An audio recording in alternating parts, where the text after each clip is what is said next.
ನಮಸ್ತೆ ನನ್ನ ಆತ್ಮೀಯರೇ, ಖುಷಿಯಿಂದ ಹೊಸ ಕಲಿಕೆಗೆ ತಮಗೆಲ್ಲರಿಗೂ ಸ್ವಾಗತ. ನಾನು ಇವತ್ತಿನ ವಿಡಿಯೋದಲ್ಲಿ ತುಂಬಾ ಕ್ರಿಸ್ಪಿಯಾಗಿರುವಂತಹ ಕುರುಮ್ ಆಗುವಂತಹ ಸೇವನ್ನು ಮನೆಯಲ್ಲೇ ಯಾವ ರೀತಿಯಾಗಿ ಸಿಂಪಲ್ಲಾಗಿ ಮಾಡ್ಕೊಳ್ಬಹುದು ಅನ್ನೋದನ್ನು ತಿಳಿಸ್ಕೊಡ್ತಾ ಇದ್ದೀನಿ. ಬನ್ನಿ ಇನ್ನೇಕೆ ತಡ ಮಾಡ್ಕೊಳ್ಳೋಣ. ಎಲ್ಲದಕ್ಕಿಂತ ಮುಂಚೆ ಬೇಕಾಗಿರೋದು ಕಡಲೆ ಹಿಟ್ಟು. ನಾನು ಅಂಗಡಿಯಿಂದ ತಂದಿರುವಂತಹ ಕಡಲೆ ಹಿಟ್ಟನ್ನು ಯೂಸ್ ಮಾಡ್ಕೊಳ್ತಾ ಇದ್ದೀನಿ. ನೋಡಿ, ನಿಮಗೆ ಎಷ್ಟು ಪ್ರಮಾಣದಲ್ಲಿ ಬೇಕಾದ್ರೂ ಕೂಡ ಮಾಡ್ಕೊಳ್ಬಹುದು, ಇಂತಿಷ್ಟೇ ಅಂತ ಏನಿಲ್ಲ. ನೋಡಿ, ಇದನ್ನು ನಾನು ಜರಡಿ ಹಿಡ್ಕೊಳ್ತಾ ಇದ್ದೀನಿ. ನೋಡಿ, ನೀವು ಅಂಗಡಿಯಿಂದ ತಂದಿರುವಂತಹ ಕಡಲೆ ಹಿಟ್ಟನ್ನಾದರೂ ಯೂಸ್ ಮಾಡ್ಕೊಳ್ಬೋದು, ಇಲ್ಲ ಮನೆಯಲ್ಲಿ ಬೀಸ್ಕೊಂಡು ಬಂದಿರುವಂತಹ ಕಡಲೆ ಹಿಟ್ಟನ್ನಾದರೂ ಯೂಸ್ ಮಾಡ್ಕೊಳ್ಬೋದು.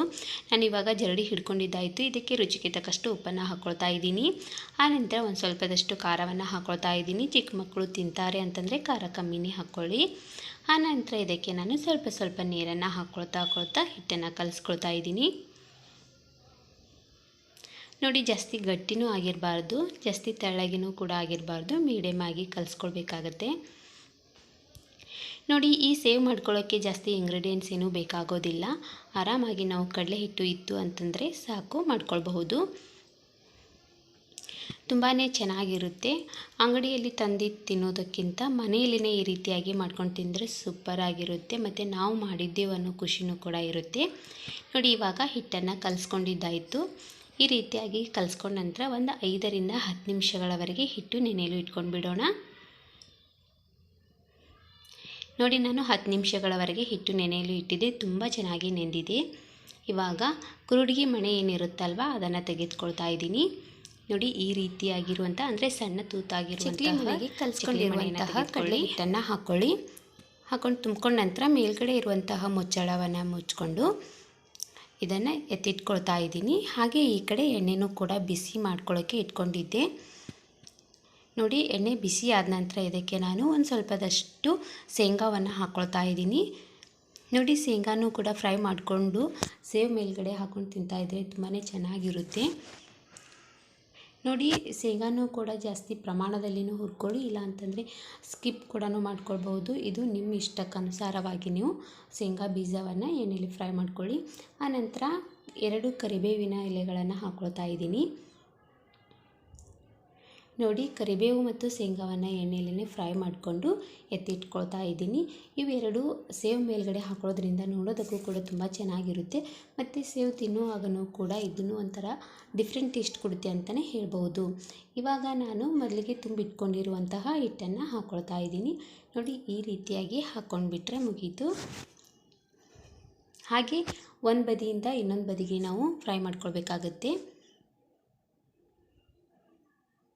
ನೋಡಿ, ಪದೇ ಎತ್ತು ಹಾಕ್ಕೊಳ್ಳಿ, ಯಾಕಂತಂದರೆ ಒಂದೇ ಕಡೆನೇ ಜಾಸ್ತಿ ಫ್ರೈ ಆಗಿಬಿಡುತ್ತೆ. ಎರಡೂ ಕಡೆನೂ ಫ್ರೈ ಆಗಬೇಕಾದ್ರೆ, ಅಂದರೆ ಚೆನ್ನಾಗಿ ಫ್ರೈ ಆಗಬೇಕಂದ್ರೆ ಪದೇ ಈ ರೀತಿಯಾಗಿ ಮೇಲಿಂದ ಕೆಳಗೆ, ಕೆಳಗಿಂದ ಮೇಲೆ ಈ ರೀತಿಯಾಗಿ ಮಾಡ್ಕೊಳ್ಳೋದ್ರಿಂದ ತುಂಬ ಚೆನ್ನಾಗಿ ಸೇವು ಫ್ರೈ ಆಗಿರುತ್ತೆ.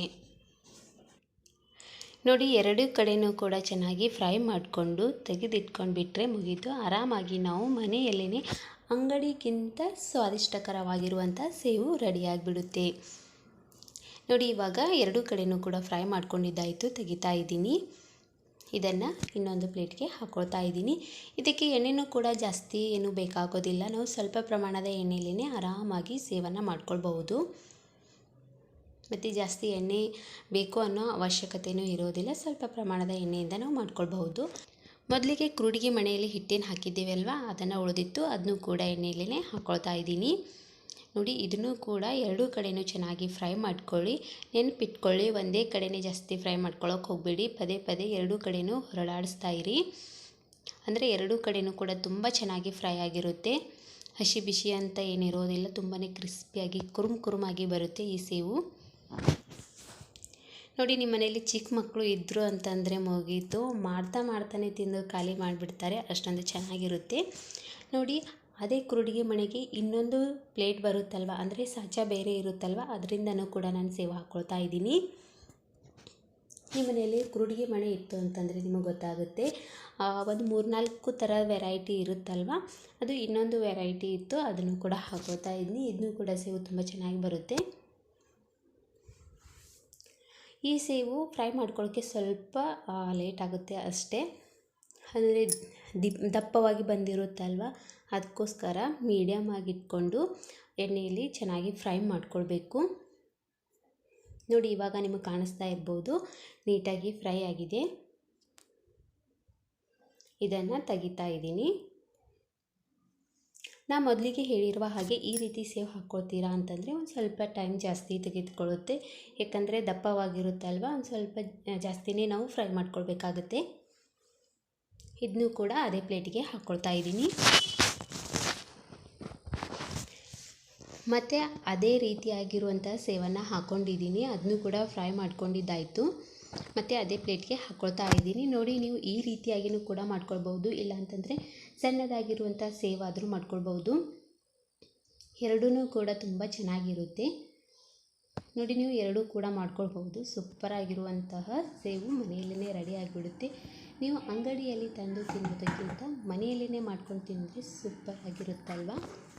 ನೋಡಿ, ಕಡಿಮೆ ಸಮಯದಲ್ಲಿನೇ ಕಡಿಮೆ ಇಂಗ್ರೀಡಿಯೆಂಟ್ಸನ್ನು ಬಳಸ್ಕೊಂಡು ಯಾವ ರೀತಿಯಾಗಿ ಸೇವು ಅಂದರೆ 2 ಥರದ ನಾನು ಸೇವನ್ನು ಮಾಡಿ ತೋರಿಸಿದ್ದೀನಿ. ನಿಮಗೆ ಯಾವ ರೀತಿ ಇಷ್ಟ ಆಗುತ್ತೋ ಅದನ್ನು ಮಾಡ್ಕೊಳ್ಬಹುದು. ತುಂಬಾ ಚೆನ್ನಾಗಿರುತ್ತೆ. ಮನೆಯಲ್ಲೇ ಮಾಡ್ಕೊಂಡಿರುವಂತಹ ಸೇವು ತಿನ್ನೋದಕ್ಕೂ ಕೂಡ ತುಂಬಾ ಸ್ವಾದಿಷ್ಟಕರವಾಗಿರುತ್ತೆ. ಇವಾಗ ನಾನು ಮೊದಲಿಗೆ ಫ್ರೈ ಮಾಡ್ಕೊಂಡಿರುವಂಥ ಕರಿಬೇವನ್ನು ಮೇಲ್ಗಡೆ ಹಾಕ್ಕೊಳ್ತಾ ಇದ್ದೀನಿ. ಹಾಗೆ ಶೇಂಗಾ ಬೀಜವನ್ನು ಕೂಡ ಮೇಲ್ಗಡೆ ಹಾಕ್ಕೊಳ್ತಾ ಇದ್ದೀನಿ. ನೋಡಿ, ಈ ರೀತಿಯಾಗಿ ಮಾಡಿಕೊಟ್ರೆ ತಿನ್ನೋದಕ್ಕೆ ಯಾರು ಅಲ್ಲ ಅಂತ ಹೇಳ್ತಾರೆ, ಎಲ್ಲರೂ ಕೂಡ ಇಷ್ಟಪಟ್ಟು ತಿಂತಾರೆ. ಅಷ್ಟೊಂದು ಚೆನ್ನಾಗಿರುತ್ತೆ ಈ ಸೇವು. ಮಕ್ಕಳಿಗಂತೂ ಕುರುಕುಲು ತಿಂಡಿ ಅಂತೂ ತುಂಬಾ ಇಷ್ಟ ಆಗುತ್ತೆ. ಹೊರಗಡೆ ತಂದು ಕೊಡೋದಕ್ಕಿಂತ ಮನೆಯಲ್ಲಿನೇ ಮಾಡಿಕೊಟ್ರೆ ತುಂಬಾ ಚೆನ್ನಾಗಿರುತ್ತೆ. ಮತ್ತು ಮಕ್ಕಳು ಕೂಡ ತುಂಬಾ ಇಷ್ಟಪಟ್ಟು ತಿಂತಾರೆ. ನೋಡಿ, ತುಂಬಾ ಕ್ರಿಸ್ಪಿಯಾಗಿಯೂ ಕೂಡ ಬಂದಿರುತ್ತೆ ಎರಡೂ ರೀತಿಯದು. ನೋಡಿ, ನಿಮ್ಗೆ ಕಾಣಿಸ್ತಾ ಇರ್ಬೋದು ಮುರಿದ ತಕ್ಷಣ ಯಾವ ರೀತಿಯಾಗಿ ಬಂದಿದೆ ಅಂತ. ನೋಡಿ, ಸೂಪರ್ ಆಗಿರುವಂತಹ ಸೇವು ಮನೆಯಲ್ಲಿನೇ ಯಾವ ರೀತಿಯಾಗಿ ಮಾಡ್ಕೊಳ್ಬಹುದು ಅನ್ನೋದನ್ನು ನೋಡ್ಕೊಂಡ್ರಲ್ವಾ. ಹೀಗೆ ಮುಂದಿನ ಹೊಸ ವಿಡಿಯೋ ಒಂದಿಗೆ ಬರ್ತಾ ಇರ್ತೀನಿ. ಟೇಕ್ ಕೇರ್, ಬಾಯ್. ಖುಷಿಯಾಗಿರಿ, ಸದಾ ಹೊಸದನ್ನೇ ಯೋಚಿಸ್ತಾ ಇರಿ. Thank you.